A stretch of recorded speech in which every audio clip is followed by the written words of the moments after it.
오늘 말씀 함께 보도록 하겠습니다. 오늘 말씀은 시편 1편 3절부터 4절까지의 말씀입니다. 함께 3절과 4절 말씀입니다.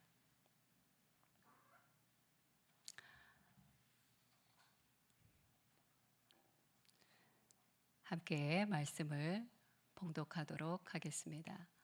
시작. 그는 시냇가에 심은 나무가 저를 따라 열매를 맺으며 그 잎사귀가 마르지 아니함 같으니 하는 모든 일이 다 형통하리로다. 악인들은 그렇지 않으며 오직 바람에 나는 겨와 같도다. 아멘. 우리는 지난주에 시편 1편 중에 특별히 1절과 2절 말씀을 통해서 기독교적인 행복이 무엇인지에 대해서 살펴봤습니다. 우리가 행복하지 못한 이유가 뭐라고 이야기했는지 기억을 하십니까? 우리가 그리스도인으로서 충분히 행복할 수 있는데 행복하지 못한 이유를 저는 한 가지를 들어 이야기했습니다. 바로 잘못된 방식으로 행복을 추구하기 때문이라고 말씀드렸습니다. 행복은 행복만을 추구해서는 얻을 수가 없는 것입니다. 행복이라는 것은 더 큰 무언가를 추구하게 될 때 부산물로서, 한마디로 쉽게 설명하면 덤으로 얻어지는 것이 기독교적인 행복인 것입니다. 먼저 그의 나라와 의를 구하게 될 때 행복은 그냥 자연스럽게 따라오는 부수적인 것입니다. 마태복음 5장 6절 말씀을 함께 보도록 하겠습니다. 마태복음 5장 6절 말씀 시작. 의에 줄이고 목마른 자는 복이 있나니 그들이 배부를 것임이라.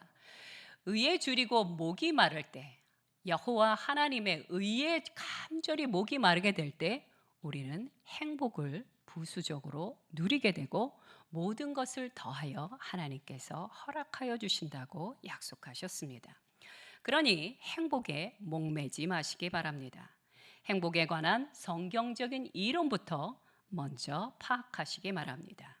두 번째, 행복은 우리의 상황이나 사건이 아닌 하나님과의 관계에 달려 있다라고 말씀드렸습니다. 세 번째, 성경적 행복이란 여호와의 율법을 즐거워하여 주야로 묵상하는 자들에게 임하는 것이 그것이 성경적인 행복이라고 세 번째 말씀드렸습니다. 오늘은 3절과 4절에 나오는 행복, 복됨에 대해서 함께 보도록 하겠습니다. 3절과 4절을 여러분이 읽어보시면 아시겠지만 무엇이 나옵니까? 나무와 바람에 나는 겨가 비유로 나오고 있습니다. 우리는 먼저 이 부분에 대해서 알기 전에 먼저 그리스도인과 그렇지 않은 비그리스도인의 차이점에 대해서 먼저 살펴보기를 원합니다.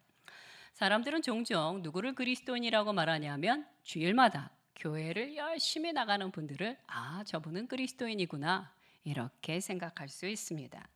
하지만 성경은 그런 분들을 그리스도인이라고 말하지는 않습니다.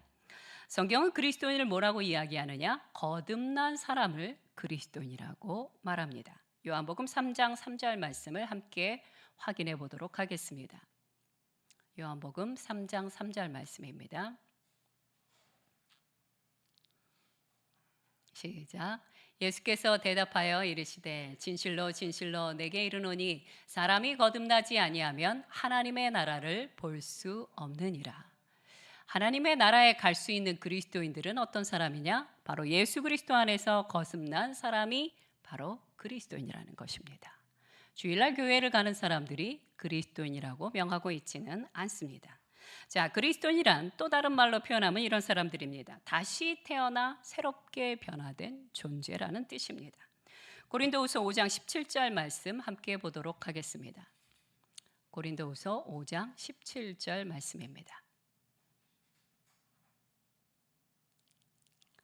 시작. 그런즉 누구든지 그리스도 안에 있으면 새로운 피조물이라. 이전 것은 지나갔으니 보라 새 것이 되었도다. 자, 거듭난 사람을 그리스도인이라고 하고 이 그리스도인들은 어떤 사람들이냐 하면 새로운 피조물이라고 그렇게 성경은 정의하고 계십니다.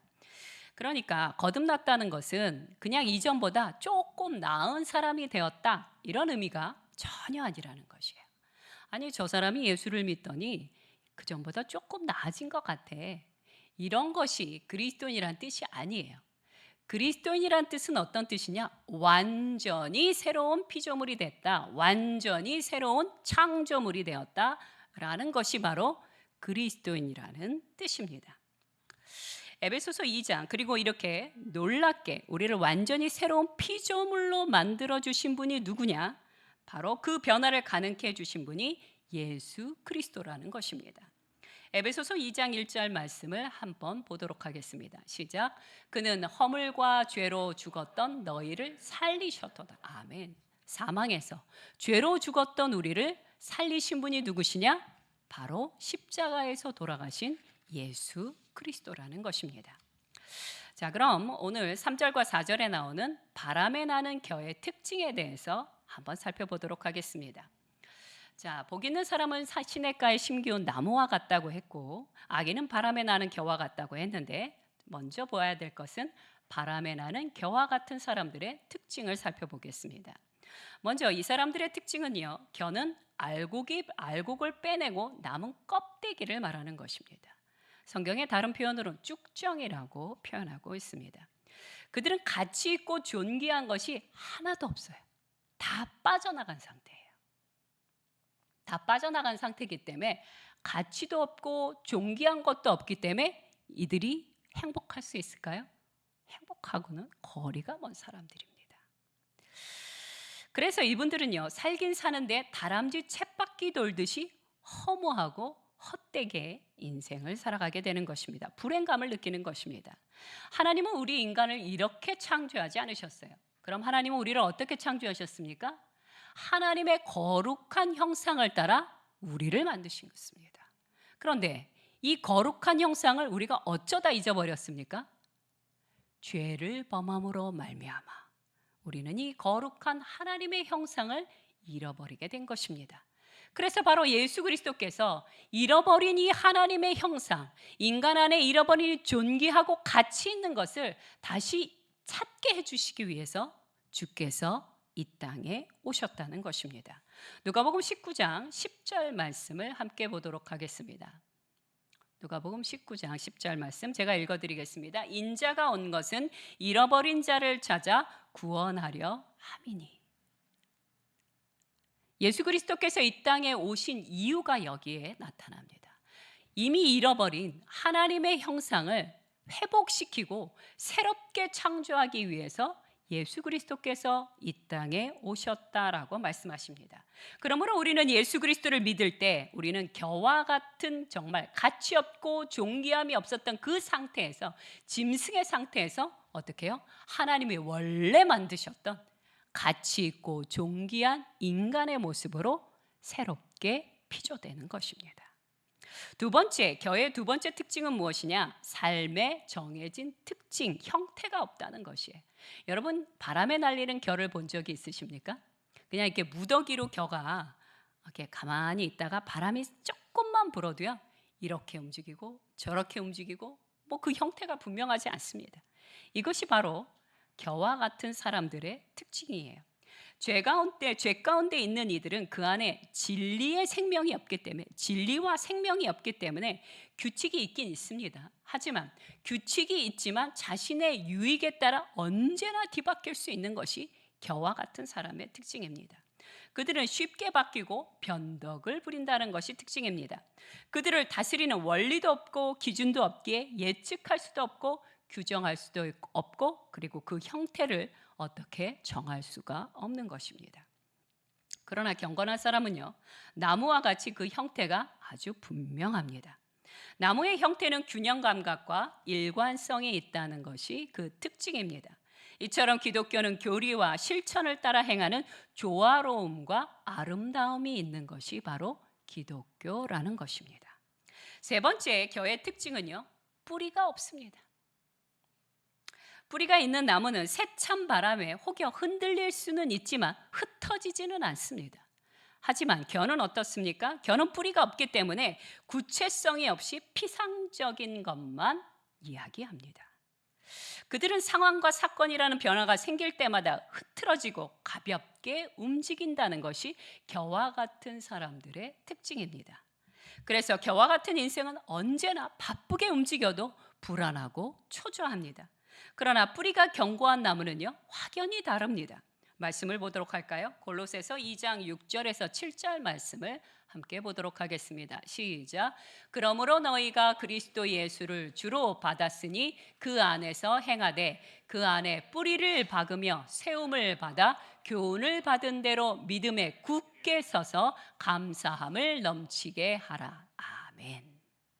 이것이 바로 나무와 같은 사람의 모습입니다. 그리스도인들은요, 그냥 착하고 선하고 괜찮은 사람 정도가 아닙니다. 그들은 자신의 믿음의 뿌리로 예수 그리스도를 단단하게 붙잡는 사람들입니다.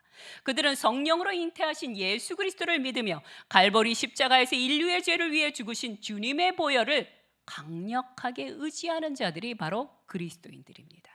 네 번째 특징, 겨의 특징은 무엇이냐? 생명력이 없다는 것이에요.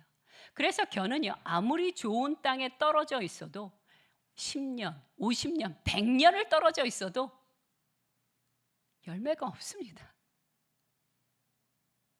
뭐 더해지는 것도 없고 자라는 것도 없습니다. 왜 그럴까요? 생명이 없기 때문이. 아무리 좋은 땅에 떨어져도 겨에는 생명이 없어서요, 뭔가 더해지질 않아요. 그래서 겨와 같은 사람은 아무 열매도 없고 자신뿐 아니라 주변에 같이 있는 누구에게도 만족함을 주지 못합니다. 로마서 6장 21절 말씀 함께 보도록 하겠습니다. 시작. 너희가 그때 무슨 열매를 얻었느냐? 이제는 너희가 그 일을 부끄러워하나니 이는 그 마지막이 사망임이라. 뭔가 열매를 갖고 싶어서 애를 썼어요. 불안하고 초조함을 견디며 애를 썼는데 마지막까지 아무 열매가 없고 사망으로 넘어간다는 것입니다. 자, 이제 시냇가에 심기운 나무의 특징을 한번 보도록 하겠습니다. 성경에서 뭐라고 그러냐면 복 있는 사람은 시냇가에 심겨진 나무와 같다라고 얘기합니다. 저는 여기서 심겨졌다는 말에 포인트를 주기를 원합니다. 복 있는 사람은요, 누군가에 의해서 심겨진 사람들입니다. 원래 그 자리에서 생겨나 자란 것이 절대 아니에요. 누군가에 의해서, 누군가의 분명한 뜻에 의하여 그 자리에 심겨진 사람들입니다. 다시 말해서 이 세상 누구도 처음부터 그리스도인으로 태어난 사람은 아무도 없습니다. 아무리 크리스천 국가에 태어났고 아주 신실한 가정 안에서 태어났다 하더라도 태어나는 그 순간 예수 그리스도를 구주로 믿는 베이비는 아무도 없습니다. 그러므로 모든 복 있는 사람은 누군가의 뜻하심에 의하여 심겨진 사람이라는 것이에요. 우리는 누구나 죄 중에 잉태되었고 죄인의 신분으로 태어난 진노의 자녀라는 사실을 떠올리셔야 합니다. 에베소서 2장 3절의 말씀입니다. 나무는 스스로 심겨질 수 없기에 누군가에 의해서 심겨질 수밖에 없는 존재입니다. 사람은 철저히 하나님의 섭리와 예수 그리스도의 구원의 역사와 성령의 능력으로 그리스도인이 되는 것입니다. 이것이 바로 성경의 구원의 역사입니다. 복음이에요. 성경은 인간의 노력이 아니라 하나님의 열심과 헌신으로 기록된 은총의 말씀입니다. 성경은 인간의 역사 절대 아닙니다. 하나님이 우리를 위하여 얼마나 헌신하시고 우리를 위하여 얼마나 열심을 내셨는지에 대해 기록된 말씀이 성경입니다. 우리가 구원을 얻은 것은 예수께서 우리를 위하여 십자가에 죽으셨기 때문입니다.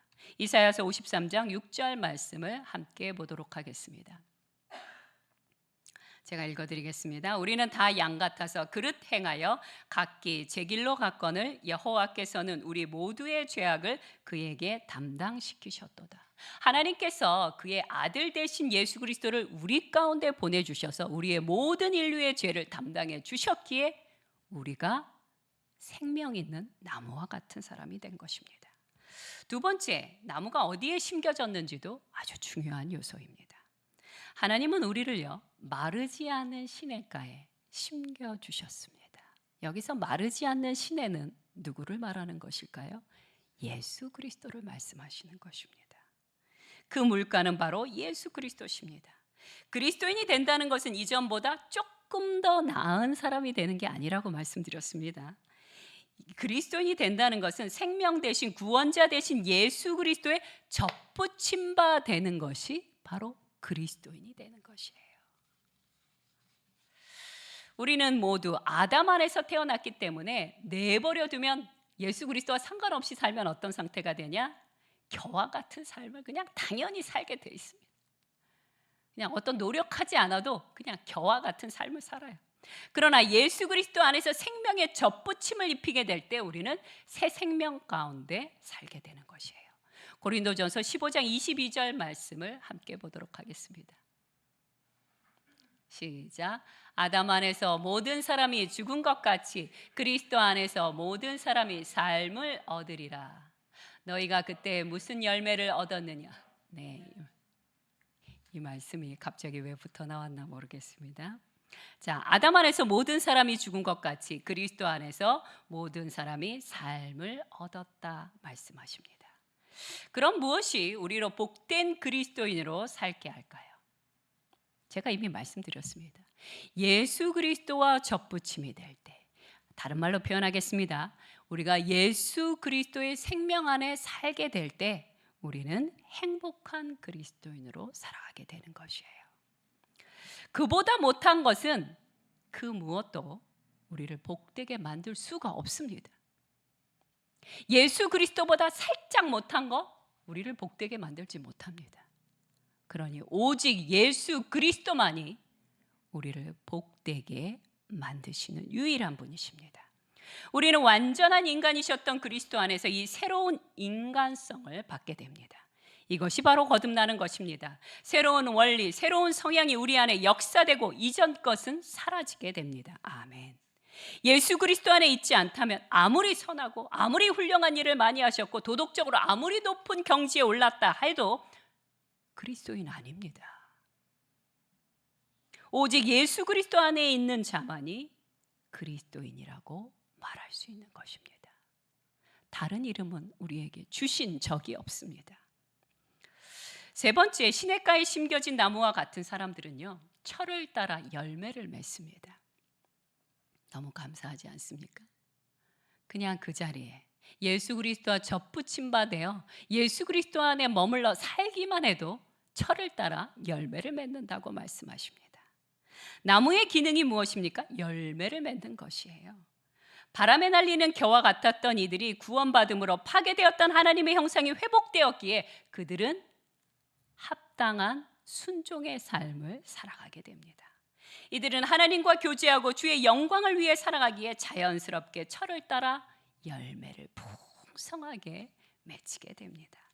나무는 정해진 시점에 5월이면 5월, 3월이면 3월에 꽃을 피우고 그리고 꽃이 지고 나면 시간이 조금만 지나면 당연히 열매를 맺는 것이 나무입니다. 특별한 이상기후가 없는 한 나무는 언제나 철을 따라 풍성한 열매를 맺어줍니다. 이들이 맺는 열매는 무엇일까요? 너무 쉬운 질문이죠. 다 알고 계실 것입니다. 갈라디아서 5장 22절에서 23절까지의 말씀입니다. 함께 한 목소리로 봉독하도록 하겠습니다. 제가 읽어드리겠습니다. 오직 성령의 열매는 사랑과 희락과 화평과 오래 참음과 자비와 양성과 충성과 온유와 절제니 이 같은 것을 금지할 법이 없느니라. 아멘. 여러분, 그러니 우리 중에 이런 열매가 없어도 되는 게 아닙니까? 아니요. 반드시 있어야 되는 거예요.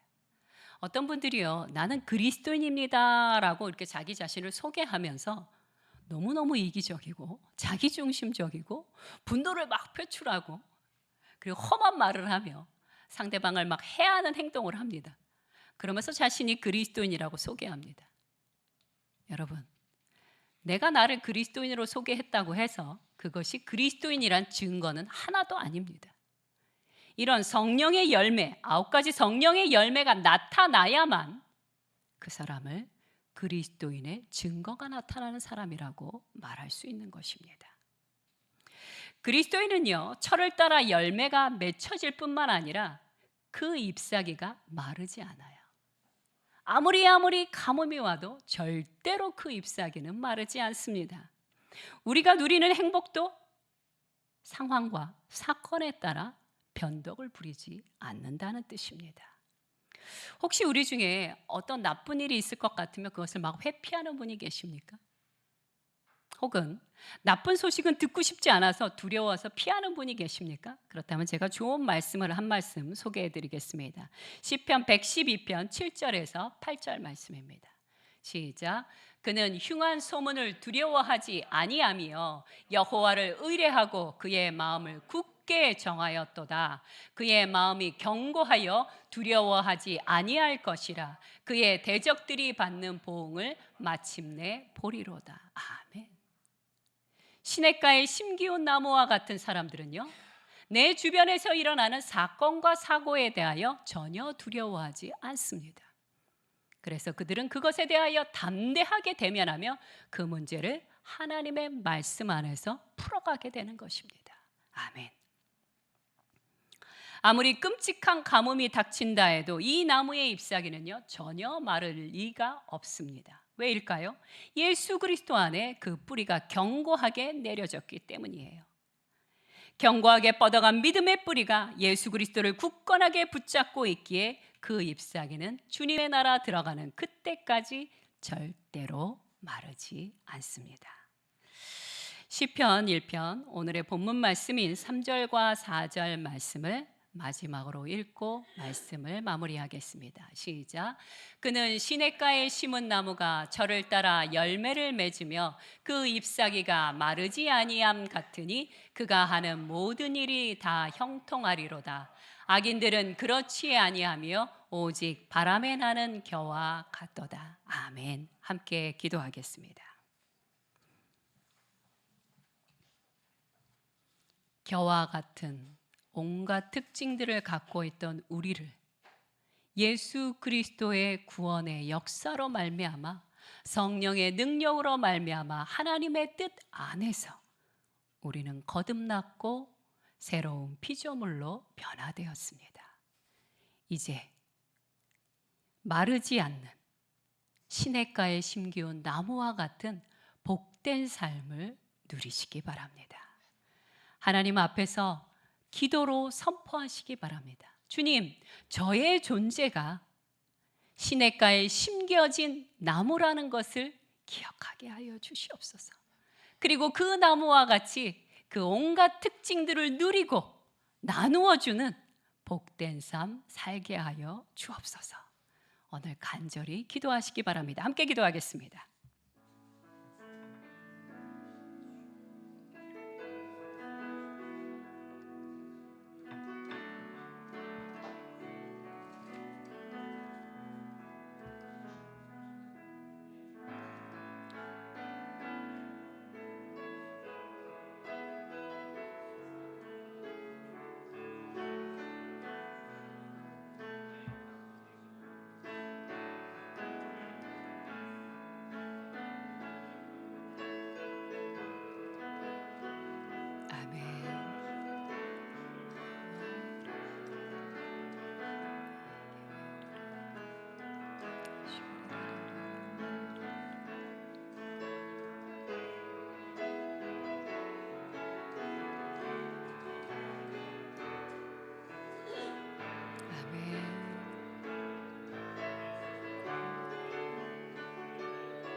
하나님, 열방교회 모든 성도님들이 시냇가에 심은 나무처럼 철을 따라 열매를 맺게 하여 주시옵소서. 우리의 삶 가운데 어떠한 가뭄과 기근이 온다 할지라도 오직 예수 그리스도 안에 있으므로 그 잎사귀가 영원히 마르지 않고 모든 일들을 형통하게 하여 주옵소서.